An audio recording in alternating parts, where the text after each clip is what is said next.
I've been visiting all over Colorado since the early 1970s. I cannot remember how many times I've been to Colorado, but for some reason I never made it to Cripple Creek. What an interesting little town, high altitude town I might add. There's one road in and one road out. Let me rephrase that. One main road in and one main road out. It's a pretty neat area. Go visit it sometime. A tip I have for you on riding the train, the cars on this train are separated. It's not possible to walk from one car to another, so you have to choose your car in the beginning, and that's where you're going to be for the whole excursion. I chose the back of the train because I wanted to get the perspective of the train going around curves for filming. Well, in the ride, I noticed that the first car, the one right next to the engine, is open right to the engine where the conductor, the engineer, is running the train. And he's moving all those gears and knobs and stuff. I thought, man, I wish I had been up there. That would have been cool to be able to see that up close. So just a little tip there.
Good morning. Good morning.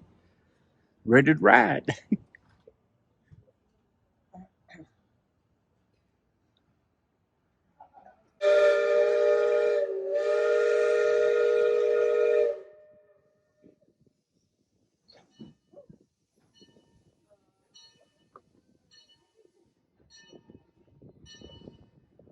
And we're rolling.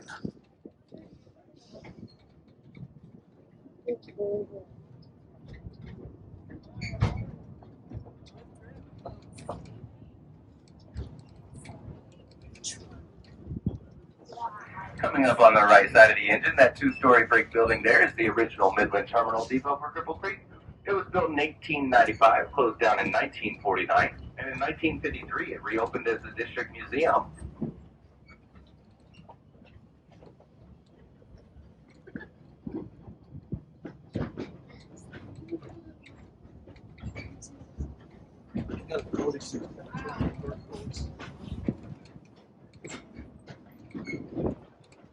Storage. Mystery spot.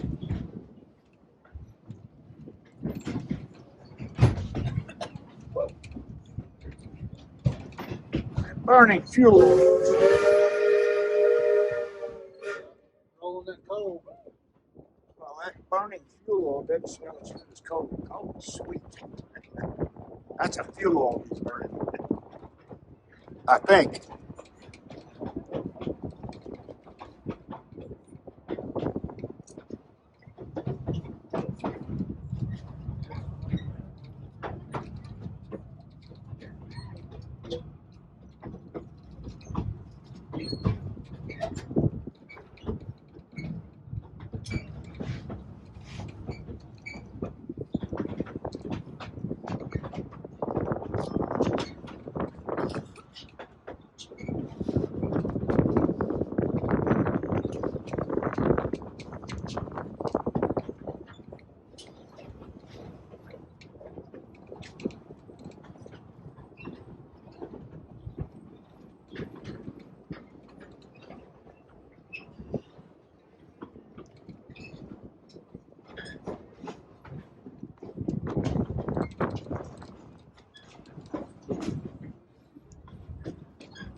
Hey, Mom, Lola.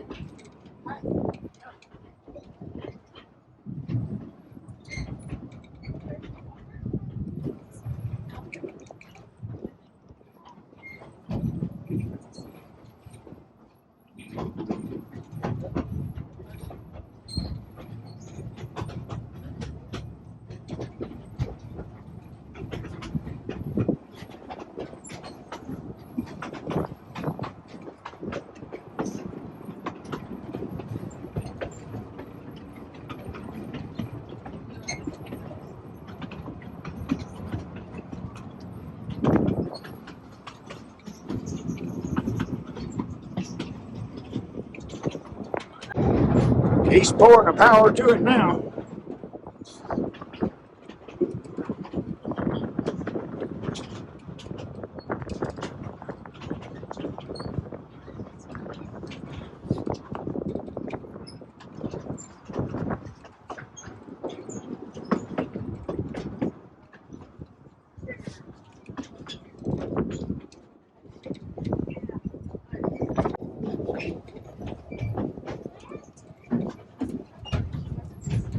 That was brand new and painted and looking nice. Somebody's home, hopes and dreams and pride and joy at one time.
Coming up on the right side of the engine, all these mounds of yellow and black rock over here are called the Yellowbird Mine.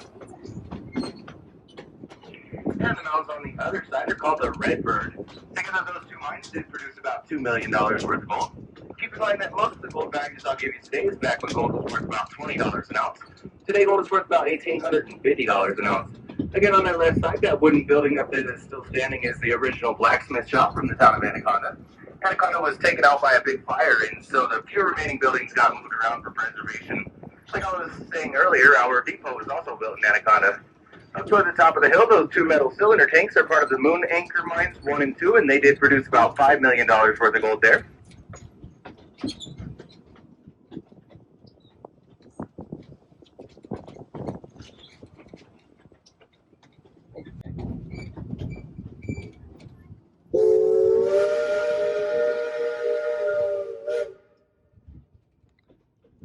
That mine produced 3.5 million gold. That's in old prices. $20 an ounce, not $1,800 an ounce like today.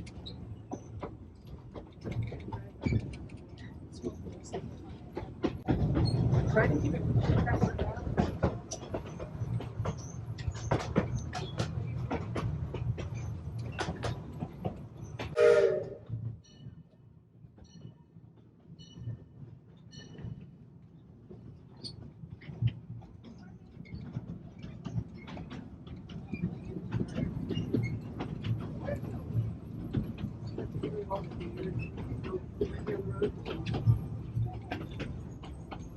There's a here.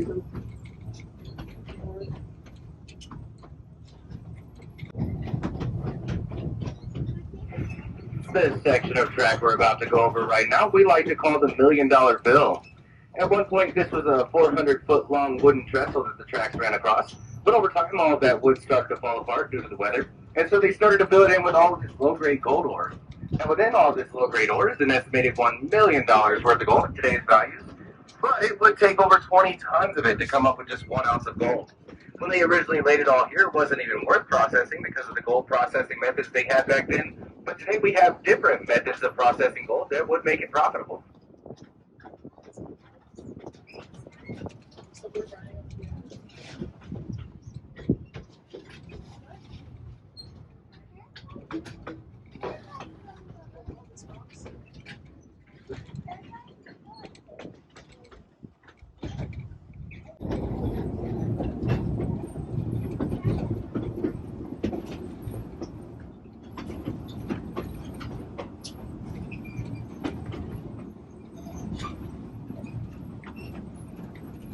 Yeah, pretty much stinks.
All right, folks, this is our first stop called Squaw Gulch, but we like to call it Echo Valley.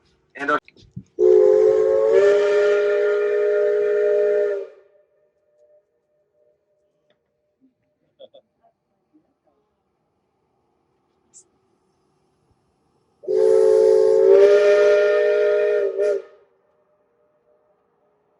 Wow.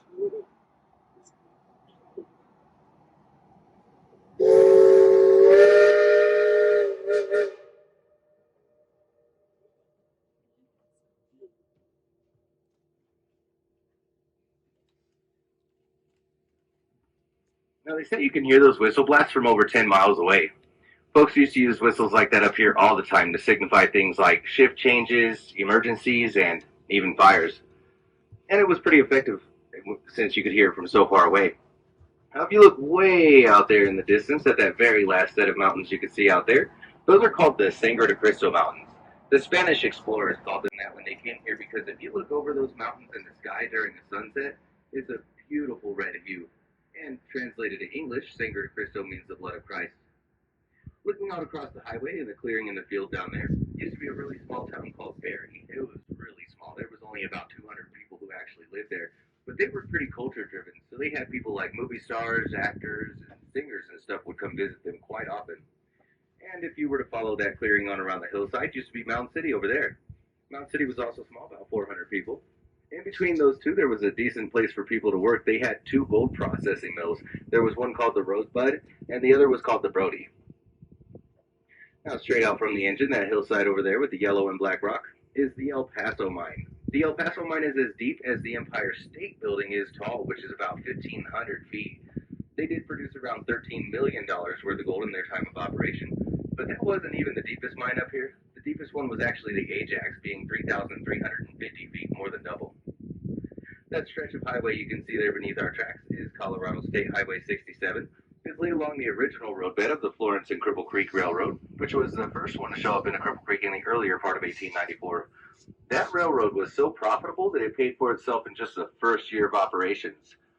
But it was only around for a few years because they had a big flood that came through. It wiped out like 8 miles of their track and trestle and everything, and instead of rebuilding that one, they just paved it into a highway. Now up ahead of the engine, another hillside with that yellow and black rock. And that wooden building that looks like it's just about ready to roll off the hillside, that was the Chicken Hawk 1 and 2 mines. The Chicken Hawk 1 and 2, they were pretty well known to have like a really warm tunnel system. Their tunnels would stay like 80 degrees year round.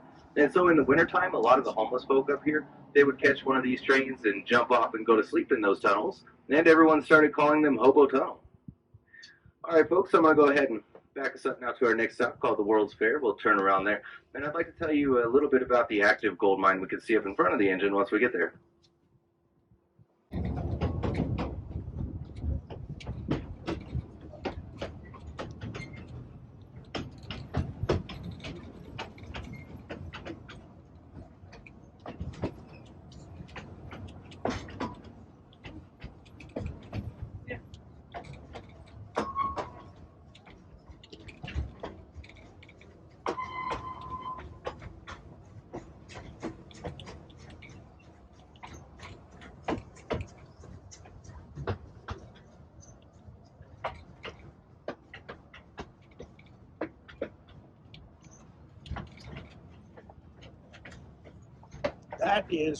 This is a different view.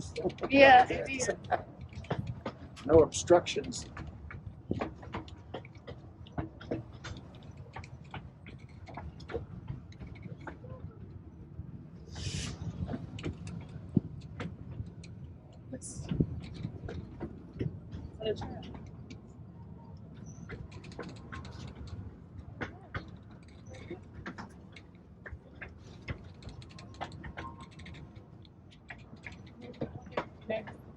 Big hole right here.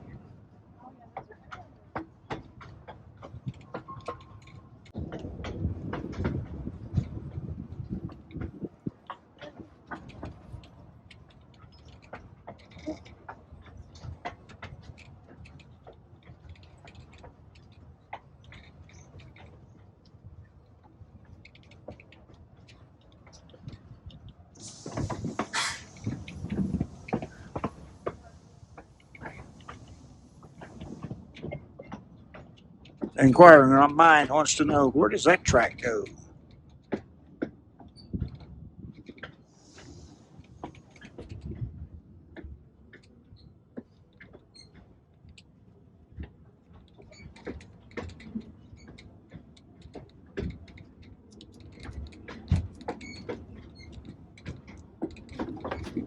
Oh, that's a Y. What if he's going to turn this thing around on the Y?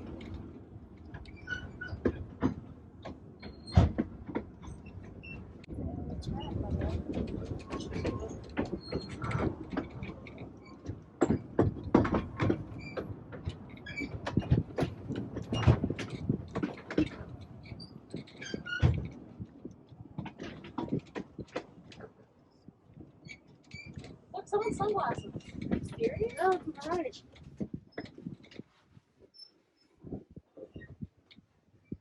All right, folks, this is our second stop called the World's Fair. If you look on the right side of the engine, you'll notice a pretty large man-made mountain over there. That is the current and active Cripple Creek and Victor gold mines. They started mining back in 1995. Most years, they produce between 200 and 300,000 ounces of gold. and a little bit of silver and platinum there as well. That is the largest open pit mine in all of North America. They have over 800 employees, which makes them the largest employers for all of Cripple Creek and Victor. And even after paying that many people, they still profit just over $500 million each year. So what they do there is they'll take all of their ore after they blast it, and then they'll run it through a big crusher and crush it down into small rocks and dirt. Then they stack it up on top of 2 very thick layers of black plastic. After that, they'll run a water and cyanide solution down it. You can see where they're spraying it up top there. After that, what that does is it'll separate all of that gold and other precious metals from the rock. Now over on the other side of the engine, we can see Cripple Creek from over here. If you don't have a very good view from where you're sitting, don't worry, we get a better view as we start moving. But today, Cripple Creek is pretty small. It's only got about 1,500 people living there. Back in the day, there was over 25,000 people living there in Cripple Creek. But as the gold was slowing down and folks had to move to go find work elsewhere, there were a lot of empty homes left over. And those homes, they were pretty affordable. They were like $100, $150. So a lot of folks came up here. They would buy those homes and then dismantle them and take all of that material down to old Colorado City to build brand new homes out of it. Cripple Creek was almost the capital of Colorado. It just barely missed it by a few votes. I'm going to go ahead and start moving us towards our next stop. But on the way up this hill on the left side of the engine, you're going to notice a large concrete pad over there. That does cover the entrance to the World's Fair mine, which is about 1,200 feet deep.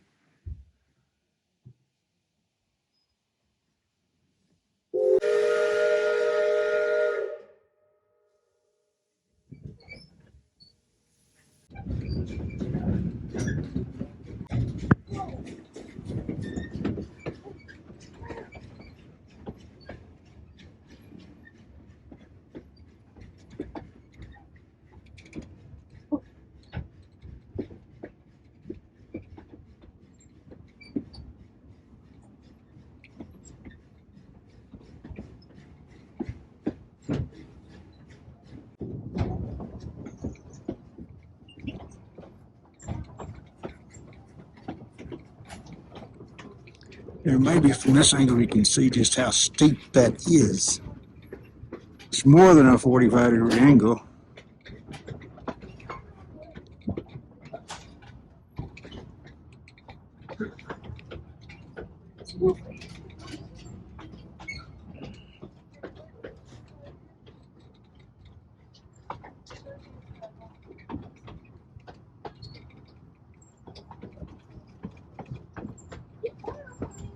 There's an old shaft up there.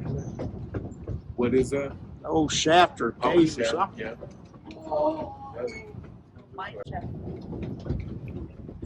Maybe it's a place they allow air to come in. Circulate. Yeah. Ventilation.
All right, folks, this is our third and final stop before going back to the station.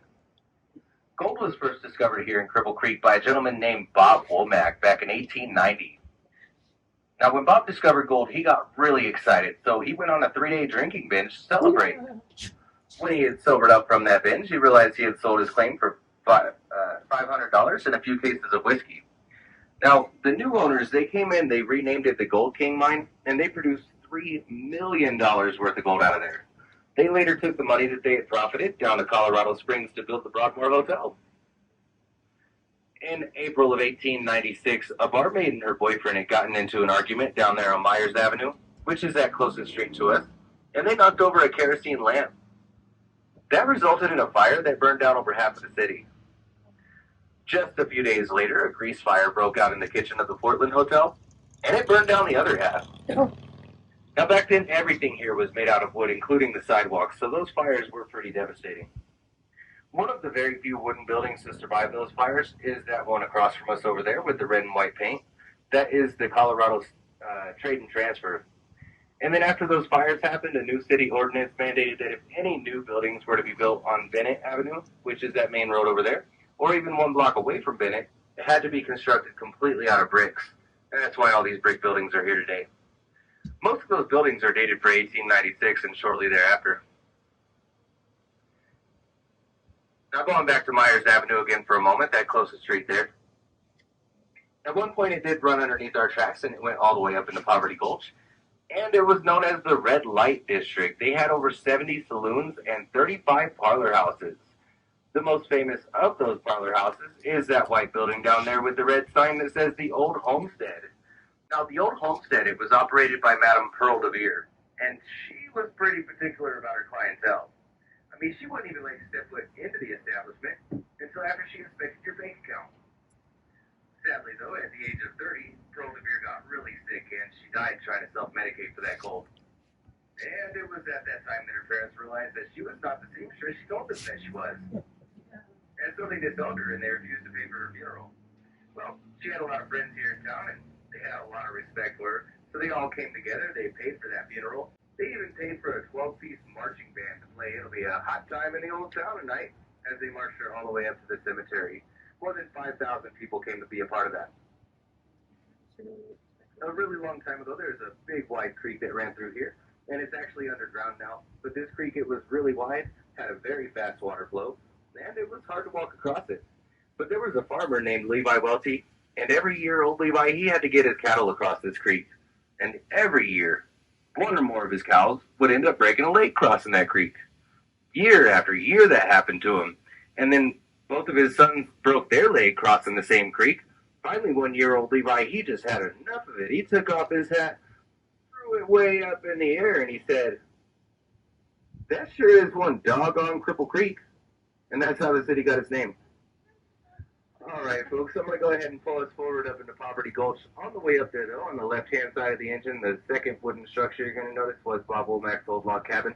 And then the two cars you're going to see, they got stuck during a flash flood back in 1941. Then I'll be backing us back into the station, but before I do that, I would like to thank each and every one of you for riding on the train today, and I hope you enjoy the rest of your time up here in Cripple Creek.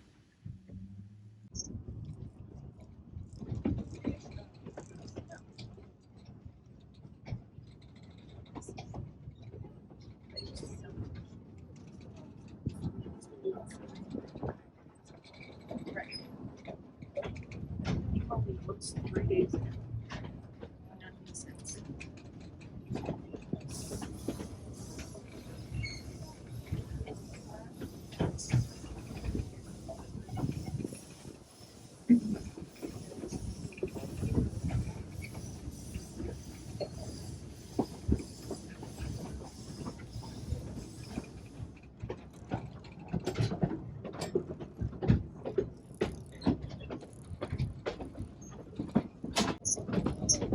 Man, look at those old cars. It takes some restoration work on those.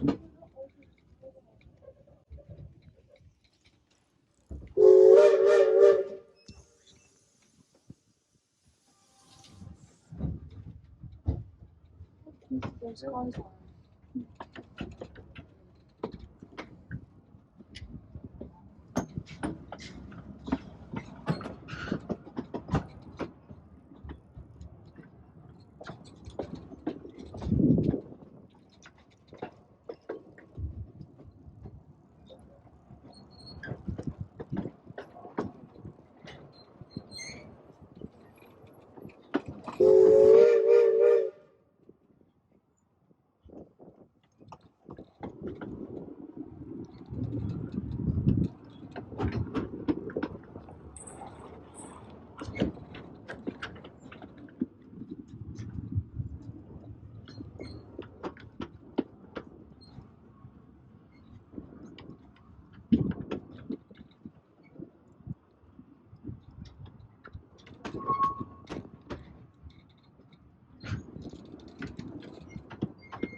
And that's a wrap.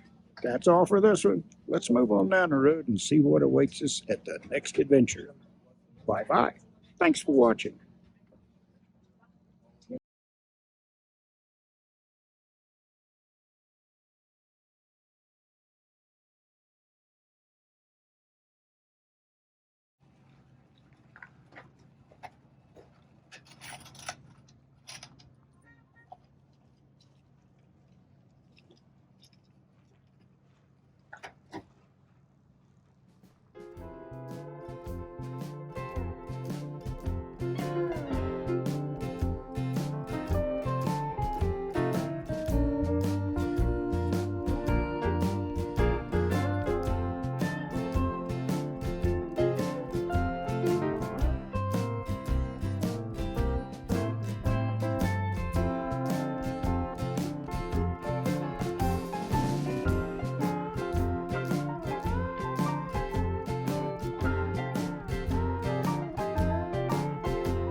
Well, that was fun, but it's time to leave Cripple Creek, Colorado, and we're going to move on down to the Arroyo Gorge. Do a little filming there.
As always, thanks for watching.